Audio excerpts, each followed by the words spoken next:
आता प्रत्येक दोन्हीच्या संदर्भामध्ये जे विषय आहेत याच्या बाबतीमध्ये सरकारच्या सर्व विचारविनिमय सुरू आहे, चर्चा सुरू आहे.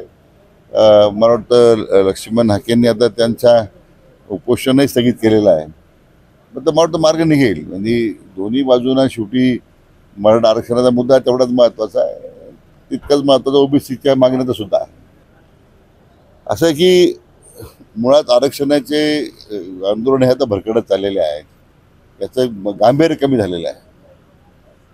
आपल्या सरकारनं आमच्या सरकारनं 10% आरक्षण मराठा समाजाला दिल्याचा निर्णय झाला.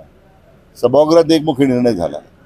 आज एकमुखी निर्णय झाल्याच्या नंतरही आज विरोधी पक्ष वेगळी भूमिका मांडतात. पक्ष श्रेष्ठीचा निर्णय करतील. जरांगेंच्या प्रत्येक प्रश्नाला उत्तर दिलं पाहिजे असं नाही आहे. आम्ही सुद्धा मराठा समाजासाठी काम करणारे कार्यकर्ते आहोत. त्यामुळे मागे म्हटलं होतं की मनोज जरांगे म्हणजे मराठा समाज नाही ना, बाकी या समाजासाठी काम करणारे लोक भरपूर आहेत. आम्ही तर प्रत्यक्ष ग्राउंडवर काम करणारे कार्यकर्ते आहोत. ईव्हीएम वर भरोसा आहे की नाही? ईव्हीएम त्याच्याबद्दल कोण आक्षेप कोणाचा